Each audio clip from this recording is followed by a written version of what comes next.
پتہ چلا ہے کہ ان کا نام محمد ہے اور ان کے اندر تورات کے اندر ہم نے ان کی صفات کو پڑھا ہے. محمد رسول اللہ صلی اللہ علیہ وسلم آخر میں سب سے آخری نبی جناب محمد رسول اللہ صلی اللہ علیہ وسلم سب سے آخر میں تشریف لائیں گے اور تورات کے اندر ان کی یہ نشانیاں ہوں گی, یہ علامات ہوں گی. وہ دونوں علماء تورات کے اندر آخری نبی کی صفات کو پڑھ چکے تھے. اب دونوں نے مشورہ کیا کہ چلو چل کر کے دیکھتے ہیں, پوچھتے ہیں, معلوم کرتے ہیں, معائنہ کرتے ہیں, دیکھتے ہیں کہ کیا ہوتا ہے. جب جا کر کے دیکھتے ہیں, ملاقات کرتے ہیں, تو جو علامات نشانیاں صفات تورات کے اندر موجود تھیں اور علماء نے پڑھی تھیں, تو تمام کی تمام صفات آپ صلی اللہ علیہ وسلم کے اندر موجود تھیں. لیکن گھر آنے کے بعد دونوں بھائی آپس میں مشورہ کرتے ہیں, منہ لٹکا کر کے بیٹھ جاتے ہیں, خاموش ہو جاتے ہیں, غمزدہ چہرہ سا ہو جاتا ہے. اب دیکھتے ہیں, پوچھتا ہے ایک بھائی دوسرے بھائی سے, ارے کیا ہوا, تم غمزدہ کیوں بیٹھے ہو؟ آخر کیا اس نبی کے اندر یہ صفات موجود نہیں ہے جو تورات کے اندر ہم نے صفات پڑھی تھی؟ بڑا بھائی کہتا ہے, ان میں سے ایک بھائی کہتا ہے کہ ہاں وہ تمام صفات تورات کے اندر موجود ہے, لیکن مجھے ماننا نہیں ہے. کیوں؟ وہ میری برادری میں سے نہیں. اس امت کے اندر بھی آج یہی حسد چلن ہے کہ ہماری برادری, ہمارا خاندان, ہماری بستی, ہمارا قبیلہ, یہ ہمارے قبیلے کا, ہماری برادری کا کیوں نہیں ہے؟ تو یہ یہودیوں کے اندر بھی حسد چلن پایا جاتا تھا. اب اللہ رب العزت نے بنی اسماعیل کے اندر کیوں نبوت کو داخل کیا, ان لوگوں سے کیوں نبوت کو چھینا, بنی اسحاق سے کیوں نبوت کو نکالا؟ کیونکہ انہوں نے اپنے انبیاء کی سب سے زیادہ بے عزتی کی تھی, ناقدری کی تھی. ایک دن کے اندر 70,000 انبیاء کو ان ظالموں نے قتل کیا. اب اندازہ لگاؤ آپ لوگ, جو قوم 70,000 انبیاء کو ایک دن میں قتل کر دیتی تھی, تو وہ قوم کیا آج مجھے اور آپ کو قتل نہیں کرے گی؟ اتنی ظالم قوم, غدار قوم تھی. اس لیے اللہ تعالیٰ نے جب ان لوگوں نے ناقدری کی تو ان لوگوں سے چھین کر کے بنی اسماعیل کے اندر نبوت کو جاری کر دیا, نبوت کو بھیج دیا. اپنا آخری پیغمبر ان لوگوں سے نکال کر کے بنی اسماعیل کے اندر بھیجا.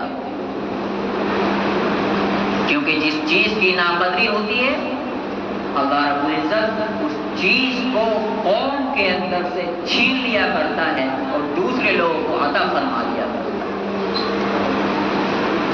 آج بھی یہ امت ان یہودیوں نے ناقدری کی تھی انبیاء کی, اور یہ امت ناقدری کرتی ہے اپنے علماء کی, دین کا کام کرنے والوں کی, حفاظ کی, قربا کی, علماء کی ناقدری. جا کر کے دیکھیے بخارا سمرقند کے اندر, پتہ چل جائے گا. حضرت امام بخاری جہاں پیدا ہوئے, بخاری شریف جہاں لکھی گئی, قرآن کریم کے بعد جس کتاب کا نمبر آتا ہے, قرآن کریم کے بعد سب سے افضل کتاب, سب سے اعلیٰ کتاب جو مانی جاتی ہے بخاری شریف, حدیث کی سب سے بڑی کتاب ہے, حدیث کی سب سے افضل کتاب ہے, اس بخارا کے اندر لکھی گئی. امام بخاری وہاں پیدا ہوئے ہیں, لیکن آج حال یہ ہے کہ ان کی مسجدیں ویران ہیں. اس کی ایک مسجد اتنی بڑی ہے کہ اس کا ایک وضو خانہ, اس ایک وضو خانے کے اوپر, ایک حوض کے اوپر 10,000 لوگ ایک ساتھ وضو کر سکتے ہیں. اتنی بڑی. آپ انداز لگائیے, جب حوض اتنا بڑا ہے, وضو خانہ اتنا بڑا ہے کہ 10,000 آدمی ایک ساتھ وضو کر سکتے ہیں, تو مسجد کتنی بڑی ہے. آج تو شاید ہمارے ہندوستان میں نہ ہو, ہماری دلی کی جامع مسجد بھی نہیں ہے اتنی بڑی کہ اس کے وضو خانے پر ایک ساتھ لوگ 10,000 لوگ جو ہے وضو کر سکتے ہیں یا نہیں ہے؟ نہیں ہے. تو 10,000 لوگ اس کے وضو خانے پر ایک ساتھ وضو کر سکتے تھے. اتنی بڑی مسجدوں میں آج گھوڑے بنے ہوئے ہیں, اونٹ بنے ہوئے ہیں, بھینسیں بنی ہوئی ہیں, گدھے بنے ہوئے ہیں. کیوں؟ اللہ تعالیٰ نے یہ نعمت چھین کر کے ان سے کسی اور کو دے دی. کیونکہ جب تم ناقدری کرو گے اللہ تعالیٰ نعمت کو چھین لے گا, پھر قیامت کے دن الگ پوچھے گا, دنیا میں الگ پوچھے گا. نعمت کا چھیننا یہ بھی ہے کہ جو انسان علماء کی حفاظ کی ناقدری کرتا ہے، ان کو برا بھلا کہتا ہے، تو اللہ تعالیٰ اس کی نسلوں میں سے، اس کی اولادوں میں سے کبھی حافظ قرآن عالم دین پیدا نہیں کیا کرتا، بے دین نسل ہو جایا کرتی ہے۔ تو حضرت عیسیٰ علیہ السلام کے متعلق بات چل رہی تھی۔ حضرت عیسیٰ علیہ السلام کے متعلق آپ صلی اللہ علیہ وسلم نے حدیث کے اندر ارشاد فرمایا کہ حضرت عیسیٰ علیہ السلام تم لوگوں میں ضرور آئیں گے، حاکم بن کر کے آئیں گے، عادل بن کر کے آئیں گے، وہ صلیب کو توڑ دیں گے، خنزیر کو قتل کر دیں گے، ٹیکس کو ختم کر دیں گے، اور دنیا کے اندر امن و امان کو قائم کر دیں گے، اور دجال کو قتل کر دیں گے۔ اور دنیا کے اندر دجال کے قتل ہو جانے کے بعد اتنا امن آ جائے گا کہ ایک آدمی شیر کے پاس جائے گا، شیر اس کو کھا نہیں سکتا، شیر اس کو گھور نہیں سکتا۔ ایک آدمی سانپ کو اپنے ہاتھ میں لے گا، اپنے ہاتھ میں پکڑے گا زہریلے سانپ کو، لیکن وہ سانپ اٹھ کے کاٹ نہیں سکتا۔ یہ ہوگی امن و امان اور سلامتی۔ کیا وہ ابھی امن و امان آ چکا ہے؟ جو انسان دعویٰ کرتا ہے کہ میں عیسیٰ بھی ہوں، میں مہدی بھی ہوں، کیا اس نے یہ سارے کام کر دیے ہیں؟ یقیناً نہیں کیے ہیں۔ گزشتہ ہفتے امام مہدی کے بارے میں بتا چکا ہوں اور دلائل دے چکا ہوں، آپ لوگوں کو سوالوں کے جواب میں دے چکا ہوں اس انسان سے مقابلہ کرنے کے لیے کہ اگر وہ انسان پورے ہندوستان کے اندر آپ میں سے کسی سے ٹکرا جائے تو آپ اس سے سوال کر سکتے ہو، پوچھ سکتے ہو، اس کے فتنے سے بچ سکتے ہو۔ ہاں ابھی تو بہت بڑے بڑے فتنے اس دنیا کے اندر رونما ہوں گے، ظاہر ہوں گے، بہت بڑے بڑے فتنے اس دنیا کے اندر آئیں گے۔ ابھی دجال کا فتنہ بھی آنا باقی ہے، اس سے پہلے چھوٹے فتنے آئیں گے، اس سے پہلے چھوٹے فتنے آئیں گے۔ میرے آقا نے خبر دے دی کہ دجال ایسا ہوگا، اس کی یہ علامات ہوں گی، اس کی یہ نشانیاں ہوں گی۔ اس سے بچنے کا طریقہ یہ ہے کہ جو انسان سورہ کہف کی 10 آیتیں، قرآن کریم کی سورہ کہف کی 10 آیتیں پڑھ لے گا تو دجال کے فتنے سے محفوظ ہو جائے گا۔ اب اس کا حلیہ کیسا ہوگا؟ آپ نے ارشاد فرمایا وہ بالکل جوان ہوگا، اس کے بال گھنگریالو ہوں گے اور اس کی آنکھ اٹھی ہوئی ہوگی، ابھری ہوئی ہوگی، اور وہ کہاں سے نکلے گا؟ شام اور عراق کے بیچ میں سے وہ خروج کرے گا، بیچ میں سے وہ نکلے گا۔ اور کب تک رہے گا؟ صحابہ نے پوچھا کہ یا رسول اللہ وہ کب تک دنیا کے اندر رہے گا، زمین پر کب تک فساد مچائے گا؟ تو اللہ کے نبی صلی اللہ علیہ وسلم نے ارشاد فرمایا کہ زمین پر وہ 40 دن رہے گا۔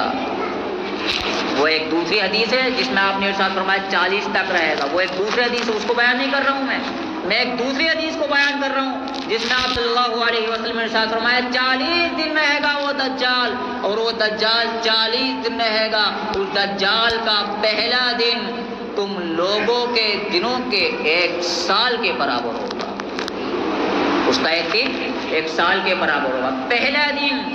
پھر اس کے بعد جو دوسرا دن آئے گا اس سے اگلا دن، یعنی دوسرا دن جو آئے گا وہ 1 مہینے کے برابر ہوگا، پھر اس سے اگلا دن تیسرا دن جو آئے گا وہ 1 ہفتے کے برابر ہوگا، پھر اس کے بعد جو دن آتے چلے جائیں گے وہ تمہارے عام دنوں کی برابر ہوں گے۔